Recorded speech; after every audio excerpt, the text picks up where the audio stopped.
If I could compare the Ford Model T to any modern vehicle, I would say it's probably closest to something like a Honda Odyssey. Very practical, kind of ugly and simple. And of course, both cars have to be put in reverse to make it up a steep hill. You didn't know that about the Honda Odyssey? When you think about America's first mass-produced car, I'm guessing performance isn't the first word that pops into your head. Ford Motor Company never officially made a full-blown race-ready or even really at all sporty version of the Model T. Though one could point to the one-year-only Roadster versions, those were really nothing compared to what we're talking about today. But Henry Ford's distaste for sports cars couldn't stop regular old speed demons from attempting to make this old tractor known as the Model T go fast. And these people would lay the foundation for hot rodders going forward, and they called these cars speedsters. Now, the Model T wasn't Ford's first car. Heck, Ford wasn't even old Henry's first car company. Prior to the T, Ford did dabble a bit in sport motoring, if not somewhat reluctantly. Most notably with the K640, referred to at that time by the press as the Speedster. That car was expensive but pretty fast, and really just everything that the Model T wouldn't be. It had a big 6-cylinder engine and was capable of 70 miles per hour. And it also did compete in speed competitions, as they were called, but Ford would nix the Speedster in favor of the Model T in 1908. For reference, a first-year Model T was $850, though as the years passed on, it would actually get quite a bit cheaper. In 1907, the Model K cost about $2,800, which is pushing $100,000 in today's money. So not exactly the same formula as the Model T. In these early days of motoring, there's a reason the term speedster was often used. Speed was really everything. Cars were beginning to just go faster and faster, and so this was a way of defining these vehicles that were really trying to push those boundaries. But speedster also kind of sums up an entire movement at this time. Now, I have to give all the credit to Ronald Sieber, I think that's how you say his name, and his incredible site, Classic Speedsters.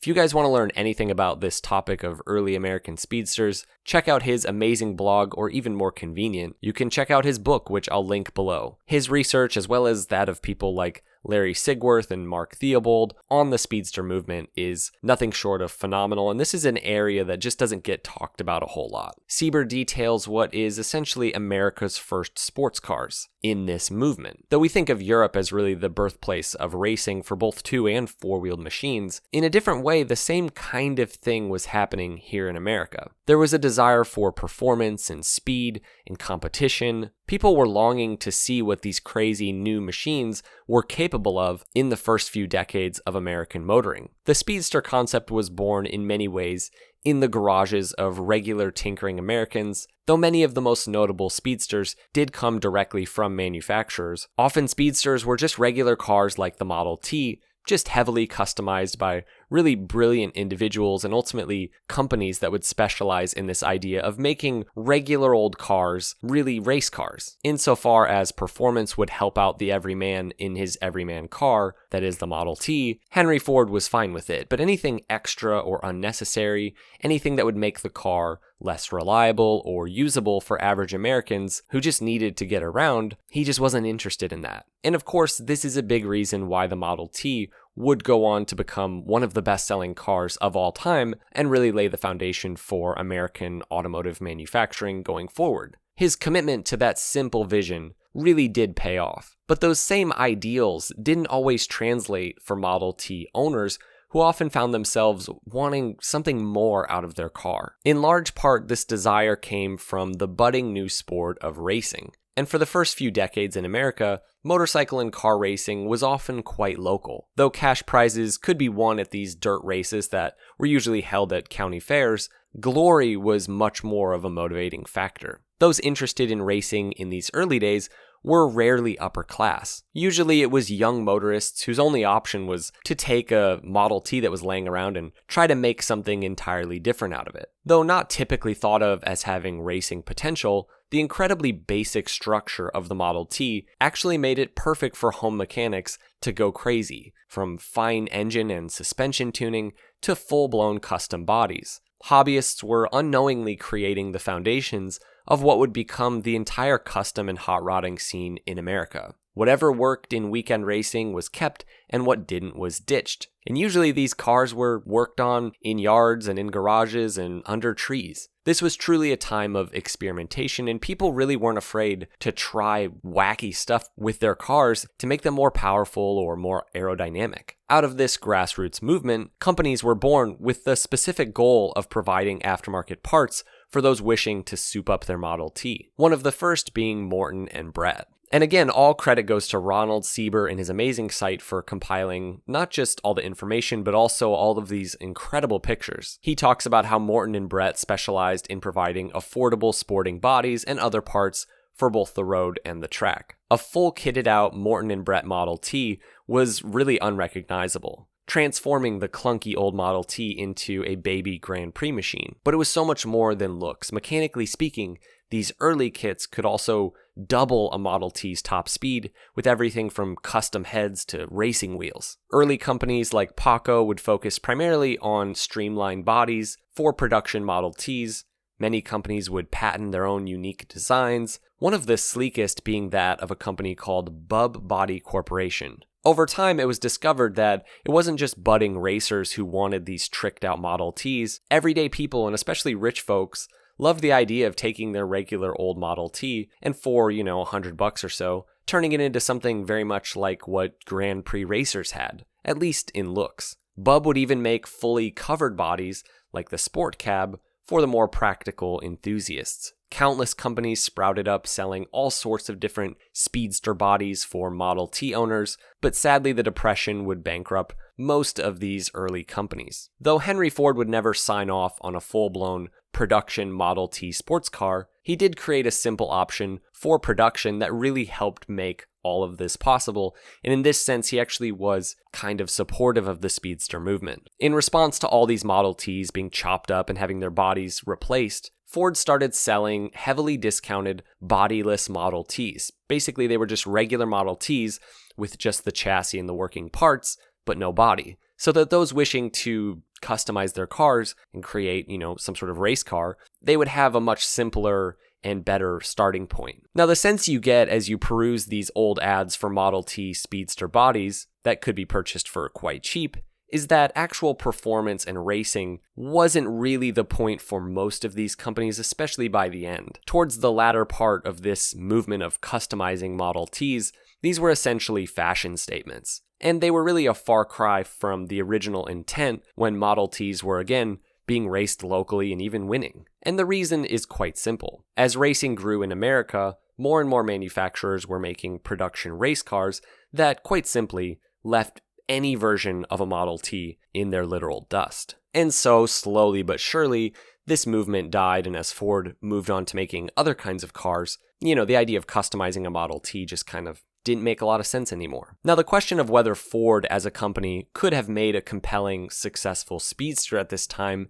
still remains. The answer may be simpler than you think. See, there was another guy with the last name Ford who had, shall we say, somewhat different ideals, and his name was Edsel, Henry's lone child. There's something about getting into this world of motoring at a young age that gives you a different perspective. And there's also something to be said about pushing against the ideals of your parents. Edsel was a baby when his father was firing up early Ford engines, literally in their kitchen. From the ripe age of 10, he could be found sketching out cars, and most of those sketches were of speedsters. Here's a picture of teenage Edsel in his own speedster. He would go on to take over his father's business at a really young age, and over time he would add a kind of layer of comfort and luxury to the company's lineup. He would also become president of Lincoln when Ford would buy the company, and there he would bring lots of his artistic flair to the automotive world. And during these early years, the discussion of a Ford sports car was kind of back in vogue at the company, but this time with a more favorable president running the company. In 1934, the result of all this would be the iconic Model 4 Speedster, Ford's first speedster since the K640, which again came out before the Model T.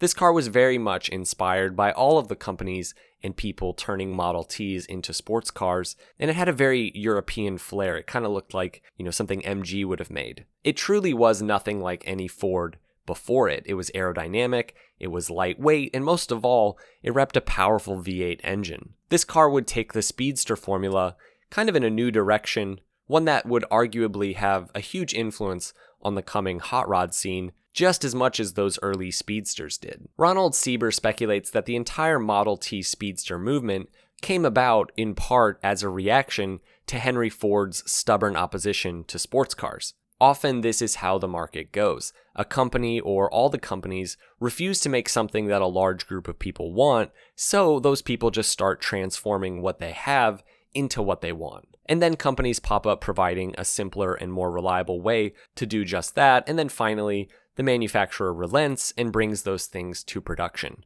And then the enthusiasts end up finding out that it was all more fun when they were doing it themselves anyways. That was kind of the point all along, and just having the same sports car as everyone else isn't near as fun as having something that you made. The best part about the early American sports car scene, and especially this speedster custom scene, is just how grassroots it was. It wasn't about those who had the most money to buy the fastest car. These were just regular people having fun and being creative and really learning as they went. Again, that's not to say that there weren't companies offering expensive, fast sports cars here in America. The culture just wasn't quite the same as it was across the pond. Over there, things got really official and really competitive really quick in the motoring world. And we kind of were a little behind that. The idea of taking something like a Model T and trying to make it a dirt track weapon, that really just wasn't happening over there. In many ways, the cycle kart movement today, that does go way back to the very beginning of motoring and to this same kind of spirit of tinkering with your own vehicles. That has had a renaissance recently, and it's very much the same spirit as the early American speedster movement. Spending lots of money is literally against the rules of modern cycle karting. Having some expensive, powerful engine isn't allowed, and having somebody else make your own car or just buying a car, it's not as much in the spirit as if you build your own car. That's what it's really about, and it's the fun that you experience in doing that. Racing is part of it, but it's not the same kind of competitive racing as we often see. It's about having fun and letting your car be a reflection of your personality. It's about building something with your hands, being connected to the machine in a personal way because you literally built it. So the next time you see some random cheap junker car tricked out with just super random things to make it more performance oriented, don't judge that person so much. Not everybody can afford a Porsche or even a nice Miata. And that person is having just as much fun, if not more fun, than the guy who dropped over 100K on a 911. Just saying. Alright guys, thanks for watching, and I hope you learned something. I know I did researching this topic. Subscribe if you like these videos, and check out my other videos as well, and we'll see you in the next one. Drive safe.